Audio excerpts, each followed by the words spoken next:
Alors, début du marathon, avec vous deux, Julien Lepers, Julie, ça y est, je m'étais pas... Le lapsus, Julien Bayou et Elliot Lepers, voilà, pardon, mais on en avait blagué tout à l'heure en disant attention à ne pas faire cette faute, et dans ces cas-là, on la fait toujours. Vous êtes les premiers à avoir démarré la mobilisation aujourd'hui, avec 24 heures avant 84. Julien Bayou, comment ça s'est passé et quel a été le sens de cette initiative ? Oui, l'idée c'était un marathon à nouveau aussi pour contacter les députés à 24 heures du vote demain, le vote solennel. Et donc on s'est dit avec Elliot qu'on ne pouvait pas laisser passer, que tout le monde avait envie de se mobiliser et qu'en gros on devait faciliter le passage à l'acte citoyen, c'est-à-dire que chaque citoyen devrait pouvoir en fait contacter son député, ça devrait être un réflexe même, et pas tellement pour une subvention ou un logement, mais pour avoir son avis sur les projets de loi les plus sensibles. Et donc demain, c'est le vote.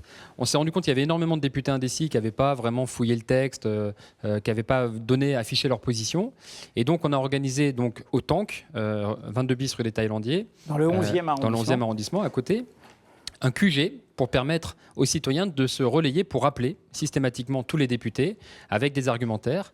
On a commencé par un briefing ce matin, un briefing en forme de conférence de presse avec notamment Amnesty International et la Quadrature du Net qui nous ont expliqué quels étaient les défauts, les dangers de ce texte, et puis l'état des forces en présence. Il y a quelques arguments qui portent en particulier, notamment le fait que le Sénat américain est déjà en train de revenir, heureusement, enfin, sur la surveillance généralisée, parce qu'ils ont constaté que c'était contre-productif. Voilà, donc ça, c'est un argument important. Ils veulent amender le Patriot Act pour empêcher la surveillance généralisée. Voilà, et ils se sont rendus compte que ça n'a pas empêché les attentats de Boston. C'est Jeremy Zimmerman qui dit on change de comportement, et donc ça freine l'innovation. Il y a quelques arguments comme ça qui portent auprès des députés indécis, et donc on s'est relayé pour les diffuser. Et on a fait des argumentaires, un tutoriel pour appeler ces députés. Et ma foi, je pense qu'il y a beaucoup de gens qui avaient envie de passer à l'acte et pour qui ça ne peut pas sembler évident d'appeler son député, alors qu'en fait, j'ai envie de dire qu'il est un peu là pour ça. C'est un proverbe canadien qui dit la démocratie fonctionne bien quand le cul du député est proche du pied de l'électeur. Et là, c'est un peu ça, parce qu'on ne peut pas laisser des députés voter comme ça, suivre l'option de leur groupe. La plupart des groupes vont se décider demain. On a besoin que sur ce projet de loi aussi sensible, on fasse fi des étiquettes partisanes ou des réflexes partisans et que chacun vote en son âme et conscience.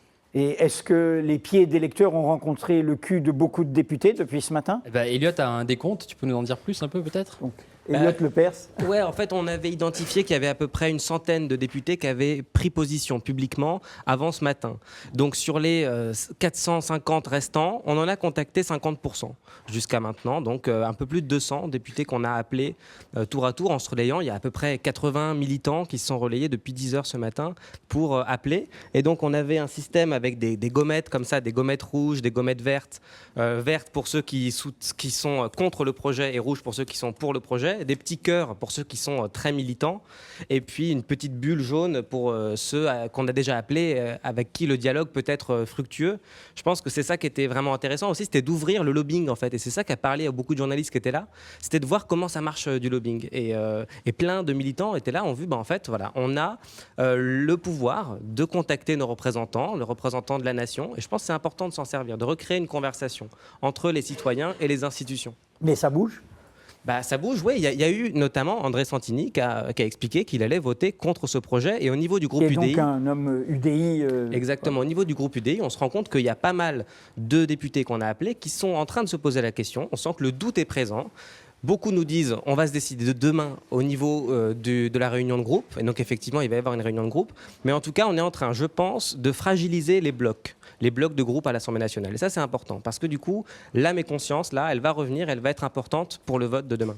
Julien Bayou, les écologistes sont plutôt engagés contre. Je crois qu'Eva Joly, qui va nous rejoindre tout à l'heure à 18h, il y aura un débat avec Aurélie Filippetti, Eva Joly, Christophe Deloire de RSF et Benoît Thiolin, le président du Conseil national du numérique. À 18h, on fera un peu une pause avec ces quatre-là. Mais du côté socialiste, Quelques culs ont bougé. Oui, en fait, c'est vrai que Eva Joly, elle a carrément participé aux appels. Ouais. Elle a elle-même appelé des députés pour les convaincre de pas voter le texte demain. Donc, elle est archi engagée. C'est vrai que l'essentiel du groupe, alors je crois qu'ils vont finaliser leur position, mais l'essentiel du groupe, entre Cécile Duflot, Sergio Coronado, Eva Sass, Noël Mamère, etc., sont fervents opposés au texte.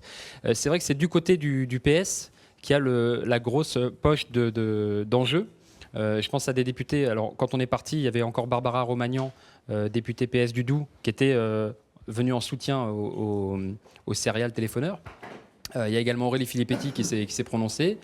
Pouria Mirchahi qui soutenait l'initiative et qui va sera voter là contre, aussi ce soir. Voilà, qui va voter contre demain. Et après, c'est vrai que les frondeurs se sont créés sur une dimension sociale, par opposition au budget, par exemple. Et là, il y a des fractures qui traversent tous les groupes. Et il y a aussi une dimension extrêmement importante, c'est qu'il y a énormément de députés, ça on l'a remarqué en appelant toute la journée, il y a énormément de députés qui ne connaissent pas le texte, de collaborateurs qui découvrent absolument le texte. Et c'est aussi ça le danger d'habiller la question des libertés numériques sous un vernis technique, de parler d'algorithmes, et puis du coup on doit faire confiance à la machine, et forcément ça va générer des bonnes pistes pour nos renseignements. Or c'est contre-productif, ça va générer des fausses pistes et noyer les services de renseignement, et c'est important de céder d'experts, que ce soit des experts citoyens, de la Ligue des droits de l'homme, de journalistes, de magistrats. Et quand on a quelqu'un comme l'ancien magistrat antiterroriste Trévidic qui explique que c'est contre-productif, ou même quelqu'un comme Alain Boer, qui a une influence décisive sur les services de renseignement, il faut écouter ces voix qui disent « attention, on va vraiment dans la mauvaise direction ». On va approfondir avec d'autres invités. Dernière question, en attendant, pendant que vous cédiez la place à un autre invité, à Elliot Lepers. Vous faites ça toute cette journée. Il y a une projection au Tank, donc on l'a dit là, dans le 11e ce soir, de Citizenfour. On va reparler du film de Laura Poitras sur Edward Snowden. Précédé la publication des révélations d'Edward Snowden. Oui, et la mobilisation chez vous continue demain. Il y a encore des coups de fil demain. Non, demain on ne sera pas au Tank, mais par contre on a publié une liste des députés avec les positions qu'on a pu reconstituer aujourd'hui et puis le travail qui avait été fait en amont par la Quadrature. Donc on a cette liste qui est en ligne. Tout est sur l'événement, toute la page de l'événement, et donc on a publié les arguments, on a publié un tutoriel, et donc chacun maintenant est libre d'appeler ses députés. Je pense que c'est important. Le combat ne s'arrête pas. Il y aura ensuite un passage au Sénat, éventuellement un retour à l'Assemblée. Voilà, il faut se mobiliser, il faut montrer que l'opposition est là. On essaye de masquer l'opposition, peut-être de la laisser, de faire croire qu'il s'agit de geeks ou de libertaires. Voilà, on montre que là, il y a vraiment une opposition à ce projet, qu'elle est fournie, qu'elle est très variée, hein.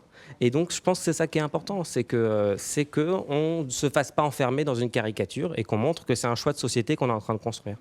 Toutes les initiatives que vous prenez sont sur votre page Facebook, c'est ça? Oui, on publie toutes les informations sur la page Facebook. Il faut rechercher 24 heures avant 1984. Donc, 2-4H avant.